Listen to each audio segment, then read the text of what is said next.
সেই মানুষটা আর পৃথিবীতে নেই।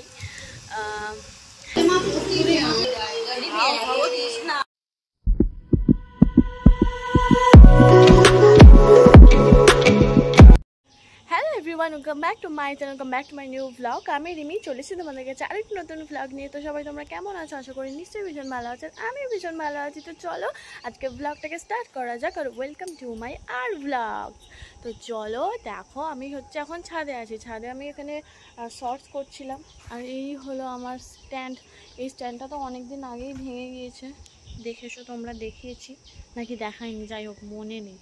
তো এইটা আমার অনেক দিন আগে ভেঙে গেছিলাম। এটা হলুদ রঙের টেপ দিয়ে এইভাবে মুড়ে দিয়েছি। তো এখন ছাদে আছি, ওয়েদারটা জাস্ট ওয়াও হয়ে আছে। আর আমি কতগুলো শর্টস ভিডিও করছিলাম ইনস্টাগ্রামের জন্য, শর্টসের জন্য, এগুলো ভিডিও করেছিলাম। তো যাই হোক, আজকে এখন থেকে ব্লগটাকে কন্টিনিউ করছি। তো পুরো ব্লগটা দেখতে থাকো, আশা করি ব্লগটা দেখতে তোমাদের ভালো লাগবে। আর হচ্ছে যে আমার না একটা ব্যাড নিউজ আছে, একটা গুড নিউজ আছে, একটা ব্যাড নিউজ আছে। তো দুটোই তোমাদের সাথে শেয়ার করি। তো ফার্স্ট গুড নিউজটা হলো আমার 10K কমপ্লিট হয়েছে। তার জন্য ভীষণ ভীষণ ভীষণ হ্যাপি। আমি জাস্ট মানে বলে বোঝাতে পারবো না, আমি এতটাই হ্যাপি হয়েছি। সত্যি কথা বলতে আমি না কখনো মানে ভাবতেই পারিনি যে আমার 10K ফলোয়ার্স হবে, মানে ইউটিউব ফ্যামিলি হবে। তোমরা আমাকে এত এত ভালোবাসা দিয়েছো, আমি তো অনেকবার থ্যাংক ইউ বলেছি, তো আবারও বলছি থ্যাংক ইউ সবাইকে। আর এভাবেই সাপোর্ট করো তোমরা সবাই। আর ব্যাড নিউজটা হচ্ছে এটাই, আমার কোলাবোরেশনের জন্য মেল এসেছিল। তো আমি সেটা অ্যাকসেপ্ট করিনি মিনস আমি বুঝতে পারি না, আমার তো এখনও কোলাবোরেশন স্টার্ট করিনি। তো আমার ওয়াচ টাইমও এখনও পর্যন্ত কমপ্লিট হয়নি। এদিকে 10K হয়ে গেলে কি হবে, বাট ওয়াচ টাইম আমার এখনও কমপ্লিট হয়নি। শর্টস ছাড়ি তো, তো শর্টস থেকে সাবস্ক্রাইবারগুলো এসেছে। আর বড় ভিডিও এখনও আমার সেরকমভাবে ভাইরাল হয়নি, সেই কারণে মানে বড় ভিডিওতেও আসছেনি। তো যাই হোক, অনেকক্ষণ হাতটাম ধরেছে বলে ব্যথা করছে, একটুখানি নামিয়ে রাখলাম। যাই হোক, তো সেই কারণে আমার হচ্ছে কোলাবোরেশনের জন্য মেল এসেছিলো। তো আমি সেটা না অ্যাকসেপ্ট না করে কী করতে হবে না করতে হবে বুঝতে পারিনি। দুদিন ফেলে রেখেছিলাম ওকে দেখাবো বলে। আর ওর সাথে সেই সময় আমার ঝগড়া চলছিল, তো আমি সেটা বুঝতে পারিনি। ওকেও দেখাইনি রাগ করে, যে ঠিক আছে পরে দেখাবো। আমি তো বুঝতে পারিনি যে দুদিন পরে জিনিসটা চলে যাবে। তারপর দুদিন পরে আমার যখন ওর সাথে আমার ঠিক হয়েছে ব্যাপারটা, তো তখন আমি যখন দেখাতে যাচ্ছি, ওই ফোনটা রাখি, হাতটা ব্যথা করছে, রাখার অনেক চেষ্টা করলাম, রাখতে পারছি না। যাই হোক, তো যখন আমার ওর সাথে আমার ব্যাপারটা মিটেছে, ঝগড়ার ব্যাপারটা মিটেছে, আমি যখন ওকে দেখাতে গেলাম তখন হচ্ছে টাইম ওভার হয়ে গিয়েছিলো, জিনিসটা চলে গিয়েছে, মেল আসা বন্ধ হয়ে গেছে। তো যাই হোক, আশা করছি যে আবার কোলাবোরেশনের জন্য আসবে, আর আমিও অ্যাকসেপ্ট করব। তো একটা ব্যাড নিউজ শোনালাম তোমাদের। যাই হোক, আরও একটা খারাপ ব্যাড নিউজ আছে আমার, যেটা দিয়ে আমি ভয়েস ওভার দিই, আমার সেটা হারিয়ে গেছে। তো কি হচ্ছে আমার সাথে বুঝতে পারছি না, একদিকে ভালো হচ্ছে আর একদিকে খারাপও হচ্ছে। তো আই হোপ সব কিছুটা ভালোই হবে। তো হারিয়ে গেছে জিনিসটা, আমি তো খুঁজে পাচ্ছি না। তো যার জন্য আমি হচ্ছে ভয়েস ওভার দিয়ে আর কোনো ভিডিও করতেও পারছি না। অনেক ভিডিও আমার ওয়েটিং লিস্টে আছে, বাট ভয়েস ওভারের জন্য আমি ভিডিও ক্যাপচার করতে পারছি না। তো সেই কারণে আমার এখন মনে হলো যে চলো বিকালবেলা আমি এসেছি এখানে ভিডিও শ্যুট করতে, তো একটা ভিডিও বানানো যেতেই পারে। তো চলো, কি আর করা যাবে, ভালো খারাপ সব কিছুটা নিয়েই থাকতে হবে। Love you, zindagi. Love you, zindagi. Love you, zindagi. So guys, আরও একটা কথা আমার এখন মনে পড়লো, তো যেটা আমার মনে হয় যে হ্যাঁ শেয়ার করা উচিত, তো সেটা আমি তোমাদের সাথে এখন শেয়ার করছি। সে ব্যাপারটা হলো যে এবছরে জামাই ষষ্ঠী হবে আমার চৌদিদার বাড়িতে। তো আমার চৌদিদার মেয়ে মানে দিয়া, তোমরা অনেকেই দেখেছো ব্লগে, তো তার হচ্ছে বিয়ে হয়েছে এই বছরের নতুন জামাই ষষ্ঠী।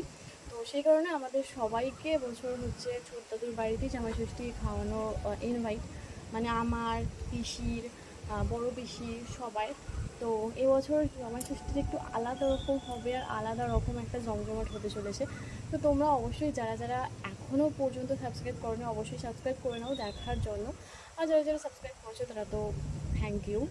তো অনেকেই আছে, আমার বলার কারণ হচ্ছে এটাই, অনেকেই আছে যারা সাবস্ক্রাইব না করে ভিডিওগুলো দেখো, নোটিফিকেশান আসে তো সেগুলো বুঝতে পারি।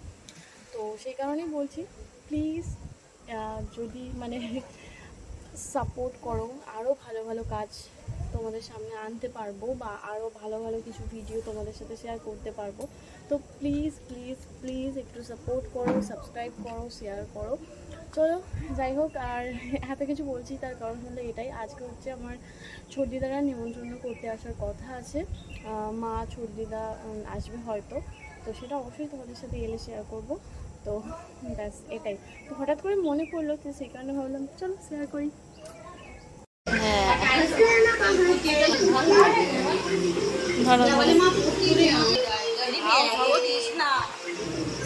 নাও না, একটু একটু করে নাও।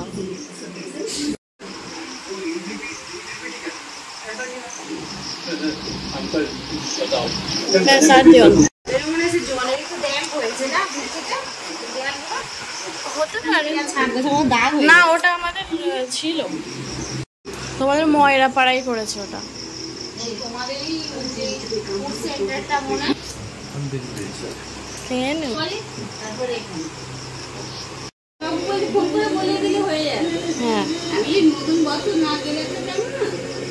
হ্যাঁ গিয়ে বলাই হয়।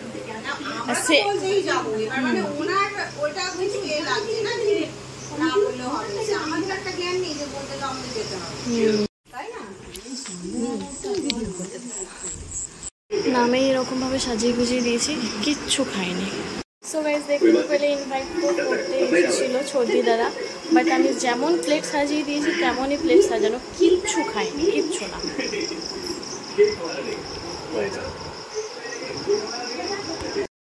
সো গাইস এখন আমি এখানে মায়েদের প্লেটের জিনিসগুলো মা আর আমি মানে ঘরের মা আর আমি দুজন মিলে খেতে বসেছিলাম।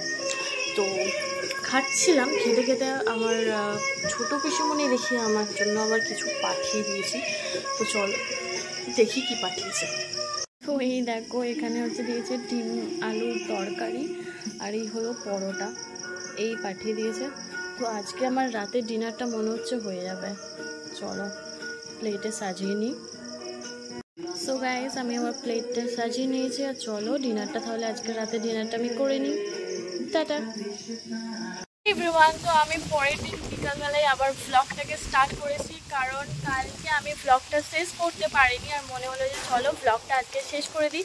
আর আজকেও বিকালবেলা প্রত্যেকবারের মতো মানে প্রত্যেক দিনের মতো, প্রত্যেকবার বলছি সরি, তো প্রত্যেক দিনের মতো ভিডিও করতে এসেছি। আজকে আমি একটা সুন্দর শাড়ি পরেছি।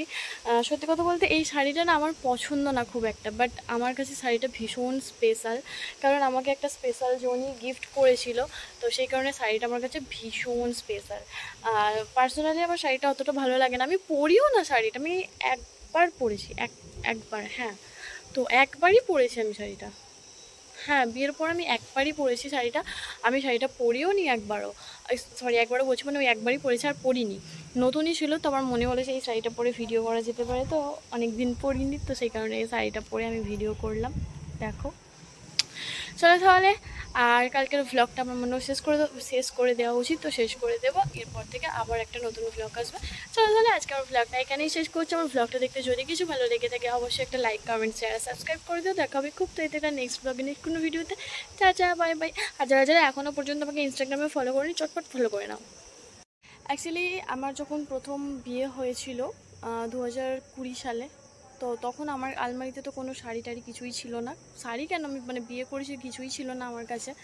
তো প্রথম যখন মেয়েরা বাপের বাড়ি যায়, তো বাপের বাড়ি থেকে শাড়ি দেয়, শাড়ি গিফট করে। তো তখন অত আইডিয়াও ছিল না, আমার শাড়ি সম্পর্কে কোনো আইডিয়া ছিল না, কি শাড়ি কি বলে কি না হ্যান ত্যান ওসব কিছু আইডিয়া ছিল না। তো তখন প্রথম আমাকে, আমি যাওয়ার সময় একটা মেয়ে আসছে, তো তখন যখন আমি ওখানে প্রথম গিয়েছিলাম আমি আরও দুজন মিলে, তো ওকে আমাকে দুজনকেই দেওয়া হয়েছিল। তো এই সেই শাড়িটা আমি প্রথম বিয়ের পর প্রথম গিফট পাই আমি বাপের বাড়ি থেকে। আর ওকে একটা হচ্ছে টি শার্ট না শার্ট দিয়েছিল বোধহয়, মনে নেই। তো সেই কারণেই শাড়িটা ভীষণ আমার কাছে স্পেশাল। আর যে মানুষটা আমাকে গিফট করেছিল সবথেকে বড় কথা, সে নিজে গিয়ে পছন্দ করে, পছন্দ যেমনই হোক নিজে গিয়ে পছন্দ করে এই শাড়িটা আমার জন্য এনেছিল। তো সেই কারণে শাড়িটা আমার কাছে সত্যি ভীষণ স্পেশাল। আমি না বললেও এটা আলমারিতে আমি সুন্দর করে গুছিয়ে রেখে দেব, কারণ সেই মানুষটা আর পৃথিবীতে নেই। হ্যাঁ তো সেই কারণে আমার কাছে এটা সত্যি ভীষণই স্পেশাল বলতে পারবো।